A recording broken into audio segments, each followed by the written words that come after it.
अस्सलाम वालेकुम dear students, उम्मीद है आप सब खैरियत से होंगे। आज की वीडियो के अंदर हम डिफरेंशिएशन को पढ़ने वाले हैं, जिसे आप डेरिवेटिव भी कह सकते हैं। जब भी हम डेरिवेटिव को पढ़ते हैं तो हमारे माइंड में चेंज का वर्ड आता है, यानी कि इसके अंदर हमने चेंज को पढ़ना होता है, रेट ऑफ चेंज।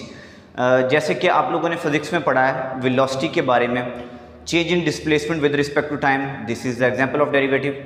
फिर उसके बाद the rate of change in velocity with respect to time, ये भी डेरिवेटिव की एग्जांपल है।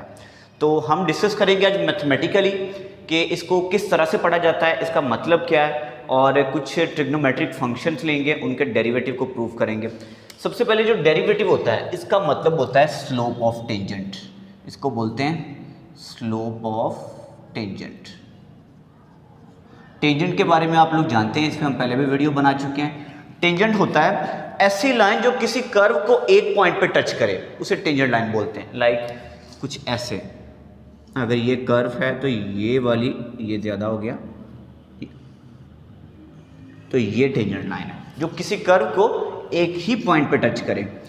स्लोप बोलते हैं ढलवान को।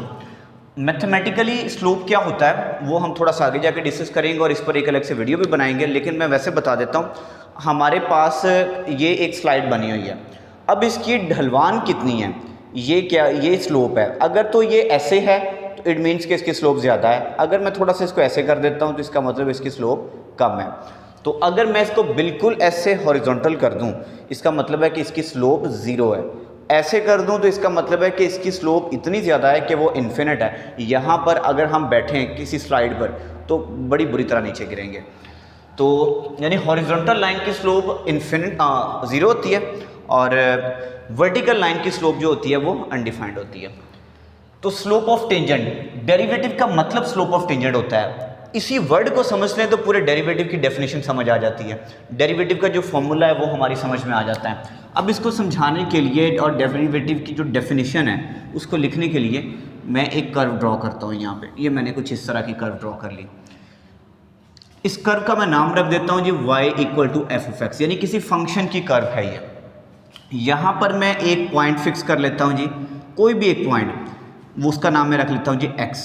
अब ये पॉइंट मैंने इसको इनपुट के तौर पे दे दिया, इस कर्व को जब इनपुट के तौर पे दिया तो ये क्या बन गया, एफ ऑफ एक्स। आपको पता है कि जब आपके पास F of X is equal to 2x लिखा है, आप जब इनपुट देते हैं जो भी x की जगह पे, आउटपुट में आया 2, और आउटपुट किसके इक्वल है, एफ ऑफ 1 के। आपने अगर इसमें x ही इनपुट किया है तो आपकी जो आउटपुट है वो एफ ऑफ एक्स के ही इक्वल होगी। मतलब कि यहाँ पर जो कोऑर्डिनेट्स हैं वो कुछ ऐसे बन जाएंगे, एक कोऑर्डिनेट x आ गया और दूसरा एफ ऑफ एक्स आ गया।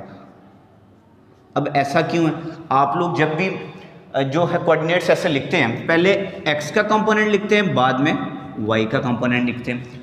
अब यहाँ पे x का कंपोनेंट तो स्मॉल x खुद ही था, y का जो कंपोनेंट था वो एफ ऑफ एक्स था, इसलिए इसको हमने लिख दिया। यानी कि जो आउटपुट आई है, देखें तो ये वाली आउटपुट आई है यहाँ, ये जितना ज़्यादा ऊपर को जाएगा इसका मतलब है कि आउटपुट बढ़ती जा रही है, लेकिन ये यहाँ तक आया, हमने उसका एक जर्नल नाम रखा है एफ ऑफ एक्स। यानी कि जर्नल एक पॉइंट लिया x, उसमें इनपुट किया, एफ ऑफ एक्स एक हमारे पास जर्नल एक पॉइंट आ गया, एक आउटपुट आ गई। इसके बाद हम h डिस्टेंस थोड़ा सा आगे जाते हैं, थोड़ा सा मैं ना ये इतना कर लेते हैं, चलो थोड़ा ज़्यादा कर लेते हैं, ये वाला डिस्टेंस h है। अब ऐसा क्यों किया है इसको भी हम देखते हैं। जब आप x से h डिस्टेंस आगे चले गए हैं, इट मीन्स कि ये वाला जो पॉइंट है ये कौन सा बन गया, x प्लस एच। x तो पहले ही था, h आप उससे आगे चले गए तो ये बन गया x प्लस एच। अब ये पॉइंट जब उस फंक्शन में पुट करेंगे तो ये बनेगा F of X plus H. तो इस पॉइंट के कोऑर्डिनेट्स क्या बनेंगे, जैसे पहले इनपुट वाला था, इधर भी पहले इनपुट वाला आएगा, वो कौन सा था, x प्लस एच। फिर आउटपुट वाला था, इधर आउटपुट वाला कौन सा आएगा, F of X plus H. तो ये हमारे पास एक पॉइंट ये आ गया और एक पॉइंट ये आ गया। इन दोनों की मदद से हम स्लोप को जो है फाइंड करेंगे। अब स्लोप कैसे फाइंड की जाती है, स्लोप का फॉर्मूला होता है जो y कोऑर्डिनेट्स है ना, जो y एक्सिस के जो कंपोनेंट्स हैं उनका डिफरेंस ओवर जो x कोऑर्डिनेट है। यानी कि ये तब लगाया जाता है जब आप दो पॉइंट्स के बिटवीन आप स्लोप निकालने वाले हैं। लाइक एक पॉइंट ये, एक पॉइंट ये, इन दोनों के बिटवीन आपने स्लोप निकालनी है। ये सेकंड ईयर के चैप्टर 4 में भी है। वैसे ये वाला पॉइंट अगर x1 y1 है और ये वाला x2 y2 है, तो स्लोप निकालने का फॉर्मूला ये वाला लगाया जाएगा। स्लोप के और भी फॉर्मूले हैं, लेकिन वो डिपेंड करता है कि लाइन कैसी है जिसकी आप स्लोप निकाल रहे हैं, वो पॉइंट्स कितने हैं, ये सारा कुछ डिपेंड करता है इस पर। अब हमने इनकी स्लोप निकाल ली, इन दोनों पॉइंट्स को मिला देते हैं आपस में पहले, फिर बाद में उसकी स्लोप निकालते हैं। अब आप गौर करें, ये जो लाइन है मैंने दोनों पॉइंट्स को टच करके गुजारी है। ये ऐसी लाइन जो दो पॉइंट्स को टच करके गुजरती है उसको सीकेंट लाइन बोलते हैं। यानी कि ये जो लाइन हमने ड्रॉ की है ये सीकेंट लाइन है, ठीक है। अब इसके अकॉर्डिंगली हम स्लोप निकालते हैं। ये x1 y1 x2 y2, तो इसका स्लोप का पूरा फॉर्मूला लिख देते हैं जी। स्लोप इक्वल टू एफ यानी कि y2 की जगह पे आ गया f(x) plus H minus y1 की जगह पे आ गया f(x) ओवर x2 की जगह पे x plus H minus x1 की जगह पे आ गया x। ये तो आपने इस सीकेंट लाइन की स्लोप निकाल दी। जो डेरिवेटिव था वो था स्लोप ऑफ टेंजेंट, यानी कि टेंजेंट लाइन की जो स्लोप है उसको डेरिवेटिव बोलते हैं। अब वो टेंजेंट लाइन कैसे बनेगी? टेंजेंट लाइन तब बनेगी जब ये लाइन किसी एक पॉइंट में से गुजर रही हो। अब आप थोड़ा सा सोचें दिमाग में, अगर मैं इस h लेंथ को कम करता जाऊं, जैसे जैसे ये कम होगी ये वाला पॉइंट करीब आता जाएगा, करीब आते आते तकरीबन ये बहुत करीब आ जाएगा। फिर मैं क्या करूं, ये जो h डिस्टेंस है इन दोनों पॉइंट्स के बिटवीन, इसको ज़ीरो कर दें, यानी ज़ीरो ना करें, तकरीबन ज़ीरो कर दें, ज़ीरो के आसपास। तो जब ये बिल्कुल ज़ीरो के आसपास हो जाएगा तो ये जो दो पॉइंट्स हैं ये ऐसा लगेगा जैसे एक ही पॉइंट है। फिर उस पर जो लाइन ड्रॉ की होगी वो ऐसा लगेगा जैसे टेंजेंट है, जैसे कि ये ड्रॉ की हुई थी। तो हम यही करते हैं कि अगर, अब ये तो था स्लोप इस सीकेंट लाइन की, अगर h जो है अप्रोचेस टू ज़ीरो हो जाए, मतलब कि जो इनके दरमियान की लेंथ है वो बहुत कम हो जाए, ज़ीरो के पास चली जाए, तब हमारे पास क्या बन जाता है, ये टेंजेंट लाइन बन जाएगी। तब ये जो स्लोप होगी ये किसकी होगी? Slope of tangent, slope of tangent, okay. और स्लोप ऑफ टेंजेंट को मैंने क्या बोला था कि ये क्या होता है? डेरिवेटिव। डेरिवेटिव को इसकी जगह पे मैंने लिख दिया डेरिवेटिव। किसका डेरिवेटिव? इस कर्व का डेरिवेटिव, f(x) का डेरिवेटिव। तो ये बन गया f'(x) that is equal to limit h approaches to zero f(x) plus h minus f(x) over ये x से कट गया, पीछे क्या रह गया? h। तो ये हमारा फॉर्मूला बन गया डेरिवेटिव फाइंड करने का। अब इस फॉर्मूले को हम कहाँ पर इस्तेमाल करते हैं? जब एक्सरसाइज के अंदर वो क्वेश्चन देता है, वो कहता है कि डेरिवेटिव फाइंड करें बाय फर्स्ट प्रिंसिपल मेथड, तब आप लोगों ने ये वाला फॉर्मूला इस्तेमाल करके उसका डेरिवेटिव फाइंड करना है। अगर वो सिंपल डिफरेंशिएट करने का बोलता है तो आप वहाँ पे रूल्स ऑफ डेरिवेटिव का इस्तेमाल करते हैं, वो तो सिंपल है, वो आप लोगों को आइडिया है, उस पर हम पहले वीडियो बना चुके हैं, ठीक है। तो ये बन गया स्लोप डेरिवेटिव। इसके बाद हम ट्रिग्नोमेट्रिक फंक्शन के कुछ प्रूव करेंगे, उनके डेरिवेटिव्स को इसी की मदद से। सबसे पहले साइन का प्रूव करते हैं, फिर कॉस का करेंगे, सॉरी टेन का करेंगे, क्योंकि अगर साइन का प्रूव आप लोगों को समझ आ गया तो टेन का तो खुद ही समझ आ जाएगा। फिर फंक्शन है जी हमारे पास f(x) is equal to sine x, इसके बाद हम cos x sorry tan x वाला करेंगे।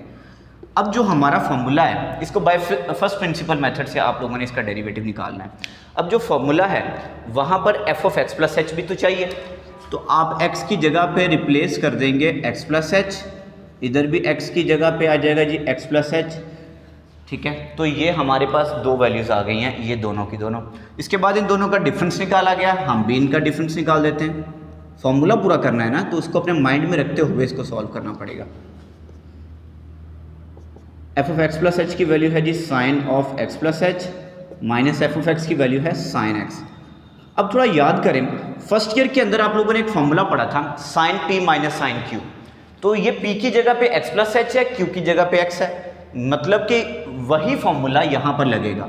वो फॉर्मूला इक्वल था जी 2 cos p plus q, p की जगह पे x प्लस h, q की जगह पे x over 2 sine p minus q over 2। तो ये वाला फॉर्मूला हमने अप्लाई कर दिया। उसके बाद इनको प्लस करें, जो प्लस हो रहे हैं, x प्लस x हो गया 2x plus h over 2, then ये x से कट गया, पीछे रह गया साइन h ओवर 2। अब जो फॉर्मूला है हमारा डेरिवेटिव का, उसमें देखें तो ओवर में h भी तो है और साथ लिमिट भी है। हम h के साथ डिवाइड भी कर देते हैं और साथ लिमिट भी अप्लाई कर देते हैं। तो किस तरह करेंगे जी, लिमिट भी मैं साथ ही अप्लाई कर रहा हूँ, limit h approaches to 0 f of x plus h minus f of x over h, इधर भी लिमिट अप्लाई कर दें साथ और h के साथ डिवाइड भी कर दें, 2 cos 2x plus h over 2 sine h over 2। अब इसको h के साथ डिवाइड भी कर देना है। मैंने जो h के साथ डिवाइड किया ना उसको थोड़ा अलग करके ना सिर्फ साइन के ओवर में लिख दिया। उसकी वजह ये है, आप लोगों ने पीछे पढ़ा था वो सैंडविच थ्योरम की एक एप्लीकेशन पढ़ी थी कि limit theta approaches to 0 sine theta वो थीटा 1 के इक्वल होता है। असल में मैं इसको वैसा बनाना चाह रहा हूँ, इसलिए मैंने इसको साइन के ओवर में लिख दिया।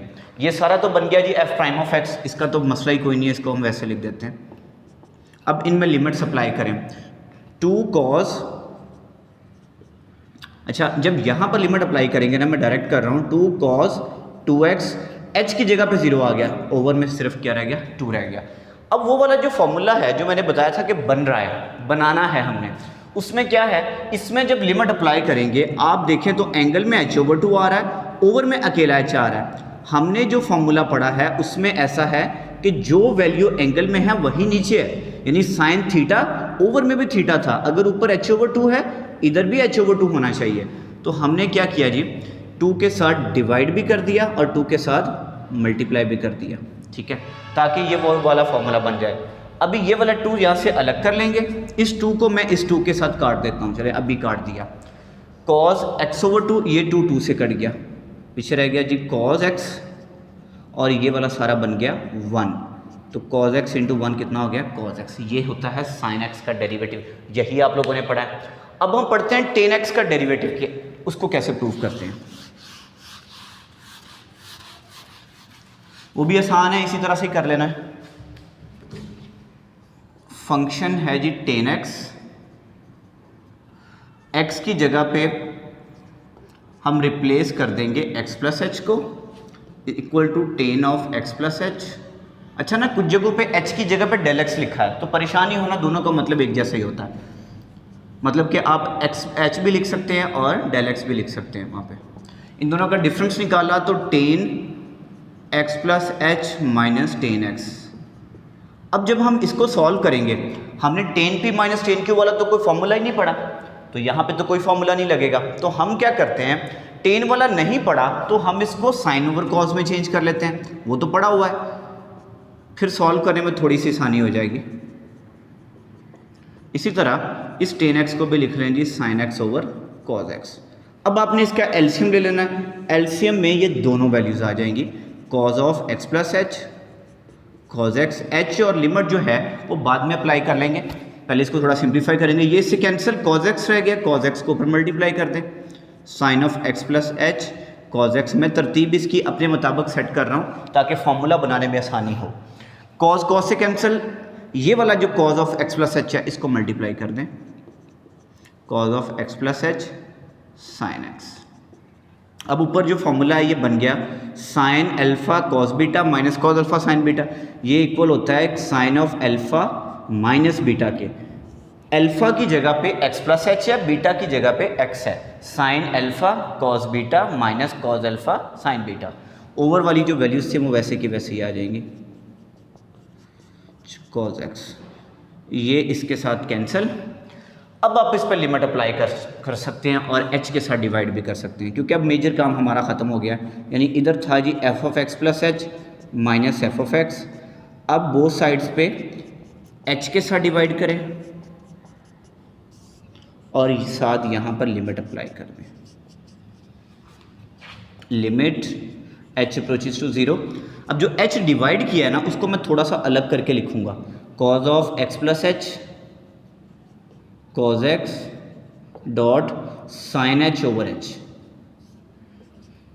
ये वाला जो साइन एच बचा था इसको मैंने अलग कर लिया, इसके ओवर में एच लिखा है, आप चाहे इधर लिखें मतलब एक ही है, लेकिन हमने इसके ओवर में इसलिए लिख लिया है क्योंकि हमें पता है कि ये वाला 1 बन जाएगा जब इस पर लिमिट अप्लाई होगी। अच्छा, अब मैं इसी स्टेप में इसका आंसर निकालने वाला हूँ, ज़रा ध्यान से देखिएगा। ये वाला तो बन गया जी एफ प्राइम ऑफ एक्स ये वाला जब इस पे लिमिट अप्लाई हुई, लिमिट अप्लाई होने के बाद ये 1 बन गया। यहाँ पे लिमिट पुट की तो ये बन गया cos x, h तो 0 हो गया, और ये वाला cos x कितना हो गया cos स्क्वायर x, और 1/cos स्क्वायर x आप लोगों को पता है सेकंड स्क्वायर x के इक्वल होता है।